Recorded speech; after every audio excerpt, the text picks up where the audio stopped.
Bonjour à tous. Pourquoi, comment est-ce possible que ce genre d'accident arrive encore sur un tronçon de route pourtant déjà signalé comme dangereux? On va revenir sur le drame de Spa hier, 2 morts et 4 blessés. Quelles sont les causes de cet accident et comment pourra-t-on cette fois l'éviter avec certitude? On en parle avec nos invités dans un instant, mais avant cela, voici les titres du 13h. Une perquisition d'ampleur nationale tôt ce matin. 40 maisons ont été fouillées, près de 200 policiers mobilisés. Les enquêteurs sont à la recherche des auteurs du braquage d'un fourgon. Souvenez-vous, c'était en février dernier à l'aéroport de Bruxelles. Une partie du butin a été retrouvée et des suspects ont été interpellés. C'est un mauvais point pour la politique flamande. La Cour européenne de justice a cassé le Wound Code, ce décret flamand qui lie l'obtention d'un logement social à la connaissance du néerlandais. Eh bien, 4 plaintes avaient été introduites en 2010. La Cour européenne a donc donné raison à ces plaintes. Nous sommes aujourd'hui le 8 mai. On commémore le 68e anniversaire de la fin de la Seconde Guerre mondiale, une date symbolique, marquée comme chaque année par une cérémonie. Et ce matin, des jeunes se sont inclinés devant la flamme du soldat inconnu à Bruxelles. Aux États-Unis, l'heure est aux questions après la libération hier des 3 jeunes femmes séquestrées pendant 10 ans. Tout le monde s'interroge, comment n'a-t-on rien remarqué de suspect alors que les ravisseurs sont restés dans le quartier de Cleveland pendant tout ce temps? Enfin, un temps sec et quelques nuages, c'est ce à quoi on peut s'attendre aujourd'hui malgré un risque de rage en fin de journée, même type de tenté demain. Plus de détails tout à l'heure avec Stéphane Van Bellingen. C'est une route interdite aux camions de plus de 7 tonnes. Et pourtant, une nouvelle fois, la signalisation n'a pas pu empêcher ce grave accident. Une signalisation renforcée il y a 27 ans, mais depuis, rien d'autre n'a été accompli. Alors, faut-il donc toujours attendre des drames pour réagir? Et ces mesures sont-elles efficaces à mettre en place? On en parle avec nos deux invités, nos deux spécialistes. Benoît Godard, bonjour. Vous êtes porte-parole de l'IBSR, l'Institut belge pour la sécurité routière. Bonjour. Bonjour. Et à vos côtés, Michael Reul. Bonjour. Bonjour. Vous êtes secrétaire général de l'UPTR, l'Union professionnelle des transporteurs routiers. Alors justement, monsieur Reul, comment vous expliquez que ce matin encore, des journalistes ont remarqué que des camions étaient à nouveau sur cette route qui était pourtant une route empruntée hier par ce camion lourdement chargé? En toute honnêteté, je ne me l'explique pas. Maintenant, il y a eu un accident tragique hier. Je ne comprends pas comment c'est possible qu'il n'y ait pas peut-être plus de contrôle aujourd'hui, ne fût-ce que pour la symbolique des choses. Voilà, je ne sais pas l'expliquer. Maintenant, dans tout accident, il y a systématiquement divers facteurs qui interviennent, dont un facteur humain à ne pas négliger. Il va falloir maintenant regarder avec un peu de recul, un peu d'objectivité, ce qui s'est passé et comment essayer d'améliorer la situation. J'ai entendu ce matin sur les ondes de Bel RTL le secrétaire d'État Wathelet regretter qu'il n'y avait pas eu construction d'un rond-point ou un aménagement de l'infrastructure. Comme ceux qu'on trouve notamment à la Haute-Levée, du côté de Mamoudzou. Voilà, je ne connais pas la région en l'occurrence, mais voilà, il faudra regarder l'infrastructure, l'aspect humain des choses, l'information, peut-être aussi la technologie embarquée dans les camions. On peut parler des GPS ou des logiciels de calcul d'itinéraire, voir comment est-ce qu'on peut améliorer la situation pour que de tels drames évitables, c'est ça qui est triste et frustrant, pour que de tels drames évitables ne se reproduisent plus. Quand votre première analyse, votre première explication, ce camionneur a forcément vu, normalement, une partie des indications qui lui interdisaient de prendre cette route, et pourtant il s'est quand même engagé sur cette route. Il n'y a pas un moyen pour vous d'être certain que vos camionneurs ne prennent pas ce type de route, notamment des GPS par exemple? On a parlé de GPS professionnels qui pourraient aider les transporteurs à prendre les bons chemins. Il existe des GPS qui tiennent compte des caractéristiques spécifiques des poids lourds ainsi que des marchandises transportées. Par exemple, un transport de marchandises chimiques de 44 tonnes par exemple ne peut pas emprunter toutes les routes ou tunnels. Ça existe, encore faut-il les utiliser et les utiliser correctement. Il y a toujours l'aspect humain des choses. Il y a peut-être eu quelque part une mauvaise indication, une mauvaise signalisation qui a poussé le chauffeur là où il ne devait pas être et il a mal réagi. Force est de le constater et de le regretter, à commencer pour le chauffeur forcément. Voilà, il faut maintenant, je pense, prendre un petit peu de recul pour analyser la situation, la tête froide. Oui, l'enquête, évidemment, n'est qu'à son début pour l'instant. Benoît Godard, comment faire pour que les camionneurs respectent un peu mieux la signalisation qui est mise en place? Ou est-ce qu'il faut complètement changer cette signalisation qui est mal faite? Non, la signalisation, elle existe, donc comme vous l'avez dit, il n'est pas possible que le conducteur n'ait pas pu la voir, parce qu'il faut savoir aussi qu'elle est répétée après chaque carrefour. Donc en venant de l'autoroute, il a dû croiser plusieurs fois le panneau. Maintenant, s'il s'avère, comme cela semble être le cas, que des camionneurs empruntent malgré tout cette route-là pour gagner le centre de Spa, je crois que la seule solution, c'est vraiment d'accentuer le nombre de contrôles pour bien leur faire comprendre qu'on ne peut pas le faire, et deux, se tourner vers l'infrastructure. Mais qui dit infrastructure dit que ça prend du temps, ça coûte de l'argent, et on a parlé de la haute levée à Stavelot. La haute levée à Stavelot, c'est pas juste 3 barres métalliques qu'on a installées en faisant un portique. On a installé un rond-point avant, il faut que le camionneur puisse faire demi-tour. S'il arrive devant le portique, il ne peut pas faire demi-tour, vous n'arrangez pas la situation. Il y a une berme bétonnée, une berme centrale bétonnée. Il faut que les camions de pompiers puissent quand même pouvoir passer. Donc ça nécessite quand même des aménagements assez lourds.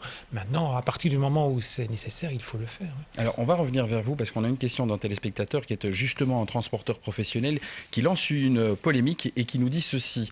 Donc c'est un transporteur de la région de Spa qui nous dit, bien sûr, il n'avait pas à emprunter cette route qui est effectivement très dangereuse, mais le problème, c'est qu'il a suivi la déviation mise en place suite à la fermeture d'une sortie d'autoroute. Je me suis moi-même, dit-il, chauffeur poids lourd, et je devais ce matin aller charger de l'eau à l'usine de Spa Monopole. Le problème, c'est qu'à la sortie de Sahar, des panneaux de déviation sont mis en place et envoient tous les véhicules vers Francorchamps et donc vers la Sauvenière. Il faudrait peut-être se tourner aussi vers les pouvoirs publics et leur demander des explications sur cette mauvaise signalisation. Benoît Godard, comment ça se passe dans ces cas-là? Est-ce qu'on pourra se retourner justement sur cette mauvaise signalisation?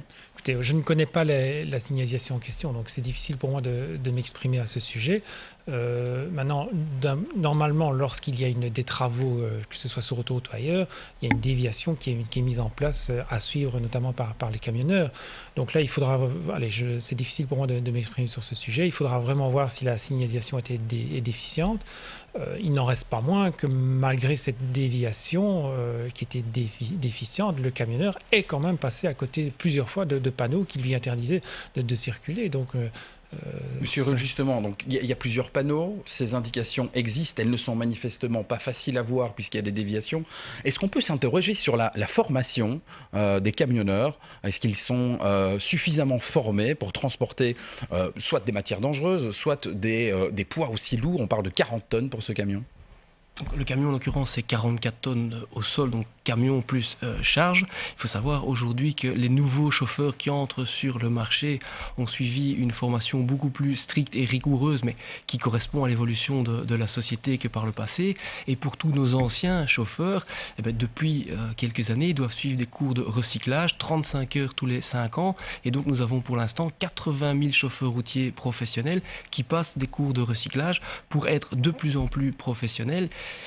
Avec, soulignons-le, comme clé de voûte la sécurité routière. Toute cette réglementation de formation de recyclage est axée sur la sécurité routière. On s'en félicite, même si c'est un coût colossal à charge des entreprises. C'est un coût important et vous me dites que la formation existe, mais malgré tout, on a quand même la sensation, je vois le nombre d'emails qu'on a reçus, que les camionneurs sont souvent stigmatisés. On dit que la plupart du temps, un camion est impliqué dans un accident. Est-ce que ces formations sont suffisantes selon vous? Mais les chiffres attestent que le nombre d'accidents impliquant, et le terme est important, impliquant les camions ne cesse de diminuer. On est aujourd'hui à moins de 5% d'accidents mortels impliquant les camions. Donc il y a 95% des accidents mortels qui n'impliquent pas les camions. Et quand je vois certains groupes de presse qui font une édition spéciale pour ce qui est un fait divers, certes tragique, mais alors je me dis il faudrait faire une édition spéciale tous les lundis matins pour déplorer et pour calculer le nombre de jeunes qui se tuent tous les week-ends sur nos routes. Il faut garder un peu raison garder. Enfin, c'est quand même un drame. Il y a 2 morts, 4 blessés, c'est quand même important. Mais si on entend ce que vous dites qu'il y a des GPS qui fonctionnent, il y a une formation qui est continue. Qu'est-ce qu'il aurait fallu alors, selon vous, pour que ce drame n'arrive pas? Dans tout accident de la circulation aujourd'hui, il y a une combinaison de facteurs. Et le facteur qui intervient systématiquement, c'est l'erreur de X ou d'Y du gestionnaire de l'infrastructure, du chauffeur, peut-être du dispatcher. Il faut voir où est l'erreur humaine qui est souvent le problème. Aujourd'hui, on ne sait pas tout résoudre, on peut travailler à améliorer la situation. Il y avait en 2010, dernier chiffre officiel qu'on connaît, 100 décès dans les accidents impliquant les poids lourds, c'est-à-dire un risque d'avoir un accident avec un camion pour le citoyen lambda, un risque 10 fois moindre que de choper le sida, pour être clair et parler des chiffres peut-être choquants mais objectifs. Effectivement, ce sont des chiffres qu'on met rarement en perspective. Je vous propose cette deuxième question de Frédéric de Grédoisseau qui nous dit en France, il existe par endroits des voies de détresse ou des échappatoires bacs à sable, comme on dit, qui partent de la voie principale en pente et permettent aux véhicules en détresse de s'arrêter sans trop de casse et donc de ne pas devoir dévaler toute la rue. Pourquoi est-ce qu'on ne cherche pas à installer ça un peu plus souvent chez nous et notamment dans cet endroit, selon vous, Benoît Godard? Mais ça existe en Belgique aussi, à Stavelot, il y a cette fameuse voie de détresse avec des graviers. Maintenant, mais est-ce qu'on doit en mettre de plus en plus? Est-ce qu'il y en a on suffisamment? doit en mettre là où c'est nécessaire. Maintenant, une voie de détresse, on peut difficilement mettre ça en agglomération. Donc, il ne faut pas qu'il y ait des maisons des deux côtés de la route. Donc, il y a d'abord une étude de faisabilité qui doit avoir lieu. Mais encore une fois, l'infrastructure, c'est un tout. C'est donc non seulement ce portique, avec un rond-point avant, une borne centrale et voire une voie de détresse, mais ça forme vraiment un tout. Je vous propose cette nouvelle question de Pierre de Remouchant qui revient justement sur la problématique des infrastructures à mettre en place pour éviter ce genre d'accident. Dans ce genre de configuration routière, nous dit-il, une signalisation routière ne suffit pas. Il y a toujours des chauffeurs qui s'engageront malgré l'interdiction, c'est ce que vous dites aussi Monsieur Reul. Revoir cette configuration et placer des obstacles que le poids lourd ne saura pas franchir, comme des chicanes, des limitateurs à hauteur. Qu'est-ce que vous en pensez, Monsieur Reul? Est-ce que vous avez la sensation qu'on doit mettre de plus en plus d'obstacles sur la route des transporteurs routiers pour les conscientiser du danger qu'ils représentent parfois? Il faut évidemment raison garder et j'espère que le populisme ne va pas faire suivre au sensationnalisme et que la réaction politique, si réaction politique il devait y avoir, sera mesurée et réfléchie. On peut mettre des casse-vitesse partout, on peut mettre des chicanes partout, jusqu'au jour où votre maison brûle et que vous avez besoin d'une ambulance et des pompiers. À ce moment-là, vous dites, est-ce qu'on n'aurait peut-être pas dû réfléchir autrement? Donc, je pense qu'aujourd'hui, on doit prendre un petit peu de recul et, sujet que vous n'avez pas encore abordé, peut-être voir pourquoi la peur du gendarme n'a pas fonctionné. C'était la question suivante. Voilà. Effectivement, la peur du gendarme ne fonctionne pas manifestement puisqu'il s'était interdit, il s'est quand même engagé. Mais depuis des années, nous demandons une révision du catalogue des amendes transport routier, du code de la route. Vous demandez à être plus sanctionné? Nous demandons à ce qu'il y ait plus de sanctions pour certaines infractions et beaucoup moins d'infractions pour des pécadilles administratives. L'exemple est simple, le franchissement du panneau évoqué, c'est 55 € pour un camion. Donc on peut se poser la question, est-ce qu'il n'y a pas un calcul de risque économique à prendre? Tiens, je risque de payer 55 € pour éviter un détour. Je dis ça peut-être pas dans le cas d'espèce, mais de manière plus générale. Nous trouvons que c'est trop peu. Et par contre, nous trouvons que c'est beaucoup trop de facturer 1 200 € à un chauffeur routier parce qu'il lui manque un papier, un disque de 28 derniers jours. Il n'y a pas de proportion. Et je pense qu'il faut revoir que l'UPTR demande donc à la police de le sanctionner plus durement en cas d'infraction, en tout cas dans certaines infractions. Merci beaucoup d'avoir été avec nous. Merci à vous de nous avoir suivis. Demain, RTL Plus reviendra sur cette interview qui commence à prendre de l'ampleur. Le magazine néerlandophone Knack a demandé à 5 présidents de partis flamands d'écrire une lettre ouverte au prince Philippe et tous se sont montrés très critiques envers le prince héritier. Aucun ne semble vouloir de lui sur le trône immédiatement. Tout de suite, le journal de 13h. Belle journée, à demain.